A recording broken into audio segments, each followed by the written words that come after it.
We left off looking at how we can get all the forms out of the parsed HTML that we get back from the request. And now we can look at how we can turn that into vulnerability analysis. So one of the things that we care about with forms is that they're submitting to a secure endpoint. And in this case, since we're already getting the form here to manipulate or to iterate through, we can add something that looks a little bit like this. For form in forms, colon, and then we can do things with it. So we can check if, and then we can look for stuff inside the form. We can look at the action, and we can see if it has HTTPS in the action.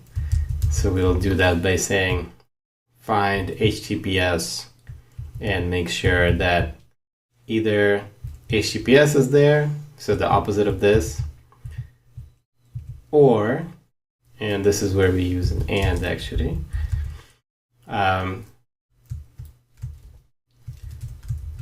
we do URL parse URL,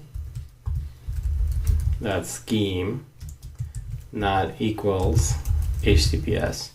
So what this is now saying is that if either the form itself does not have an HTTPS action in it, or the URL from which we are getting the request, which was passed in by the user, is not HTTPS already, then we want to say that form is secure is false.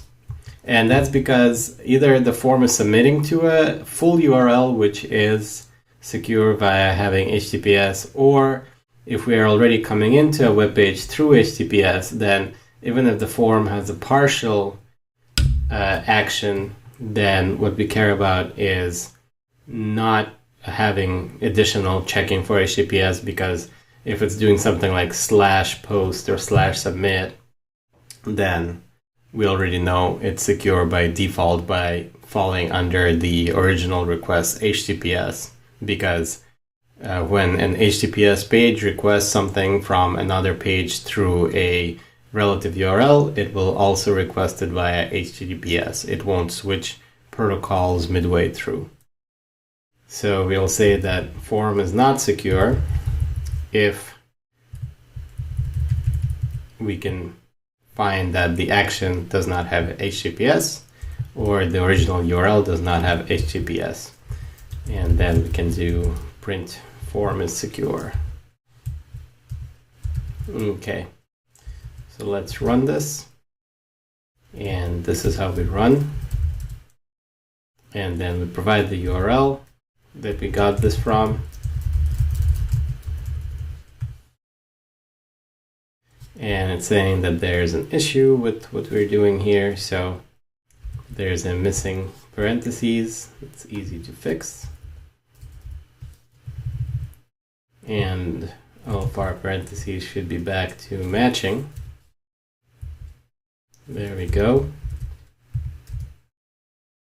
And so you see that it did not report anything to us. So if form get action is HTTPS, so this is also not quite correct. So we need to close that out. There we go, there's our false. And so what's happening here is we're looking at the action attribute. It's not HTTPS, and also our original URL is not HTTPS, so it's reporting that the form is not secure.